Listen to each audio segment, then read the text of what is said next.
our story extends from the beginning of the Reform movement to approximately 20 years before, reaching the late 15th century, and it starts with a marriage. The first historical character we'll focus on at this point is King Henry VII of England. Reigning from 1485 to 1509, Henry had 3 sons: Prince Arthur of Wales, Henry, bearing the same name as his father, and the patient Cedric Elegant.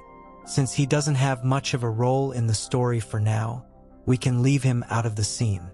Our business now is that young Henry, too, knew very well that building a powerful kingdom in Europe under King Henry VII's rule involved marriages with other dynasties. One of the strongest candidates for such an alliance at the time was undoubtedly King Ferdinand II of Aragon. In 1501, with the aim of formalizing this alliance, Arthur, the eldest son, and Catherine, Ferdinand's daughter, were married. This was a prestigious marriage for the Kingdom of England, and Catherine brought along an enormous dowry. But a year after the marriage, Arthur's unexpected death jeopardized these gains. A few years later, in 1509, when King Henry VII died, his son Henry VIII succeeded him. The new king did not want to lose the gains from the alliance with the Kingdom of Aragon. Therefore, under the guidance of his advisors, he married his deceased brother's widow, Catherine. At first, the marriage irresponsibly produced 6 children. However, except for the fruit born in 1516, all of them died in infancy. Catherine, who was over 40, seemed to have difficulty bearing more children. On the other hand, there was a risk of passing on the throne without an heir. It was precisely at this time that the young king's affections turned to Anne Boleyn, one of the reasons at the palace. However, Anne Boleyn refused to be the king's mistress. If he wanted to start a new family, he should first divorce his wife and marry her. But this task wouldn't be so easy. In the 16th century, deciding on a divorce in England was not a decision one could make at will. The Catholic Church prohibited divorce, and marriages could only be terminated by clergy. The only person who could dissolve Catherine's marriage with Henry was the Pope, residing miles away in the Vatican. Yes, the Pope could end this marriage, but current political conditions showed that continuing the marriage would be more beneficial for the papacy's fate. Catherine was the aunt of the Holy Roman Emperor, one of the most powerful rulers of that time, and currently she was a canon. She did not want this marriage to be dissolved. On the other hand, politically and financially, Henry needed more support from the Pope, but Schalke, needing Pope's support more, rejected his most important request. Thus, the process called the Great Matter of the King in English history began. In a previous section, we saw that the Reform movement began with the initiative of a few clergymen who were dissatisfied with the current practices of the Catholic Church. For example, Martin Luther opposed indulgence sales or the fact that it was only printed in Latin. However, England showed a different development from other regions in Europe. Here, the movement was directly managed by the king himself. The chief advisory role in this regard was held by Cardinal Thomas Wolsey, the Archbishop of York. The king's plan was quite simple. England would break away from the Catholic Church, and a new church would be established in its place called the Church of England. The head of this newly established church would be the King of England. Thus, Henry could both dissolve his marriage with Catherine and seize the properties and lands of the Catholic Church in England. In other words, he would be killing 2 birds with 1 stone.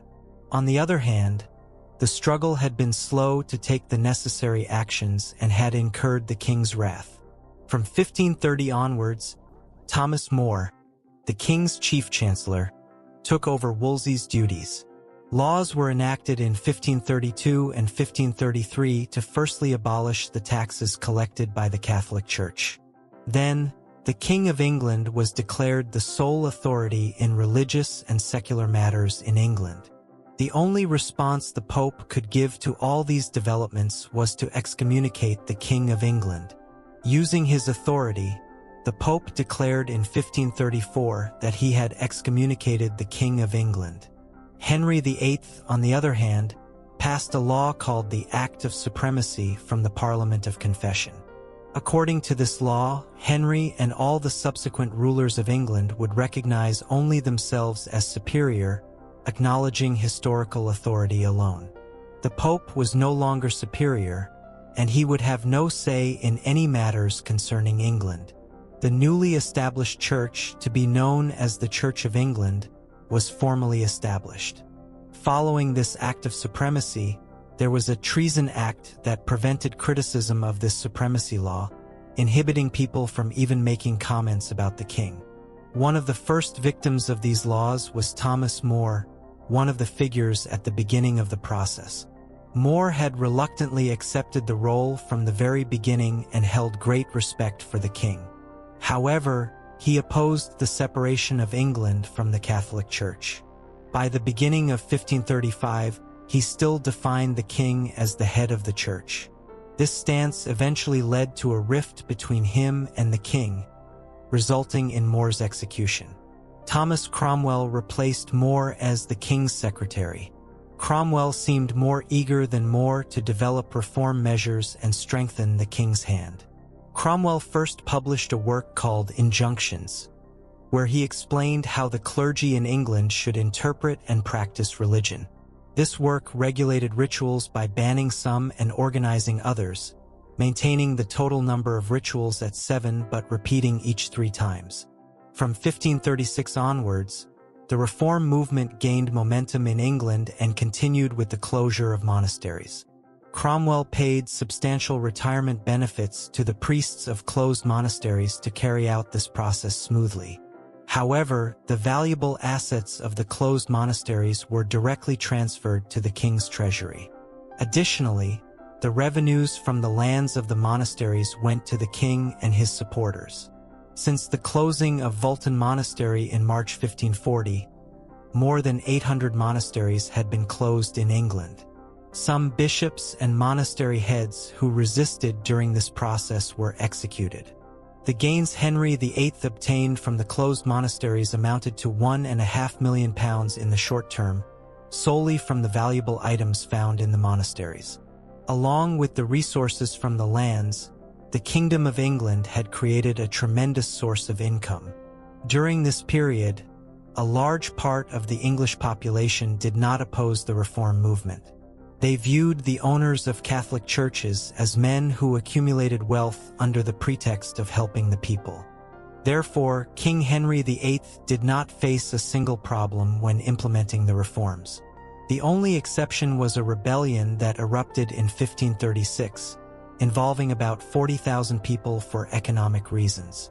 Henry was a skillful statesman who knew he could not ignore the demands of the rebels. Eventually, he granted them what they wanted and managed to resolve the situation peacefully. However, within a short period, around 200 people believed to be leaders of the rebellion were captured and executed. Thus, the opposition to the reform movement was suppressed before it even began.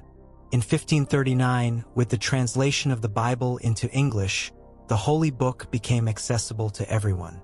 Despite these developments, the reform process in England was not yet complete. In 1547, with the death of King Henry, his 9-year-old son Edward ascended the throne. The reform movement continued rapidly during Edward's reign, much like in his father's era. Archbishop of Canterbury Thomas Cranmer, a prominent figure in the reform during that period, provided a guide on how all Christian clergy in England should conduct their ceremonies with his book Common Prayer. The term Protestantism, widely used in Europe, was adopted and widely used in England for the first time during this period. Services and ceremonies in churches were now conducted in English instead of Latin. Worshipping relics of saints was forbidden, and the celibacy of priests was abolished. However, Edward's rule did not last long.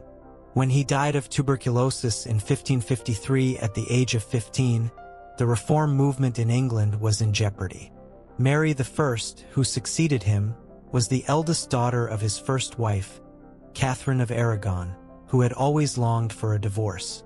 About the correction regarding the phrase "anasının kızı," her mother's daughter in Turkish, that I did not address. How can I assist you on this matter? Mary repealed laws enacted by her father and brother, especially the Act of Supremacy. Thus, the Catholic Church regained its influence in England during her reign. However, during this period, more than 280 Protestants, including Thomas Cranmer, were burned alive. Consequently, Mary went down in history as Bloody Mary.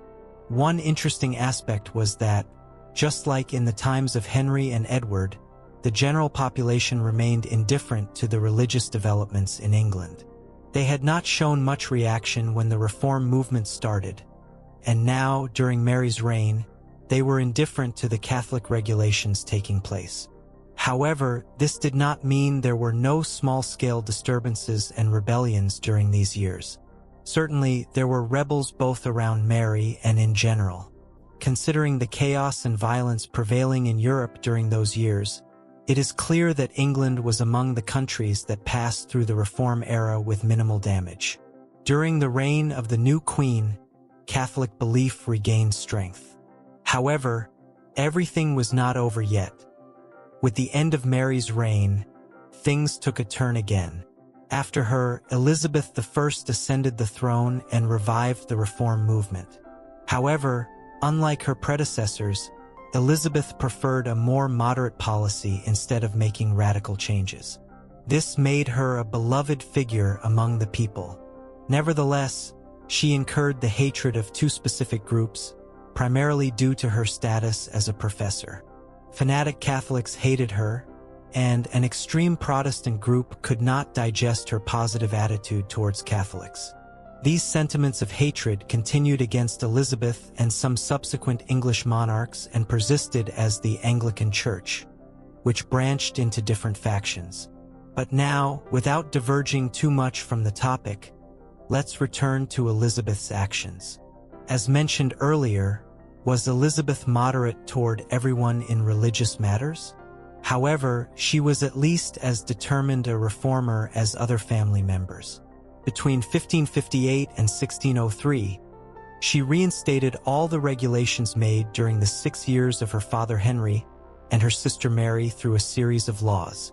Previously, English monarchs were referred to as the supreme leader or supreme head of the Church of England.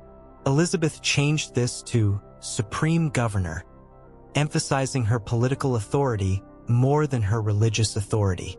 This move made the term more acceptable to both Protestants and Catholics.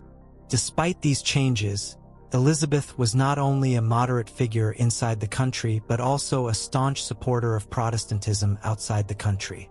She took steps to spread Protestantism in Catholic Ireland, provided financial support to Protestants in France and the Netherlands.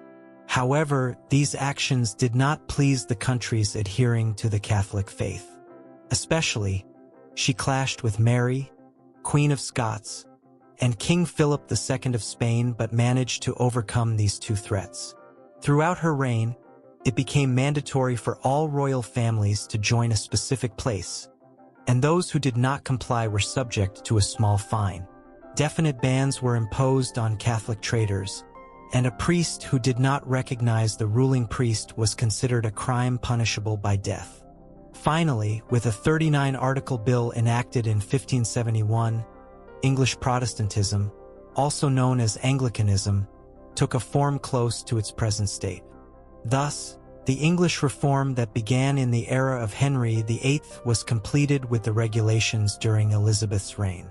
However, before concluding the video, a brief analysis is necessary. History books dealing with the English Reform generally start by discussing Henry VIII's unhappy marriage with Catherine of Aragon.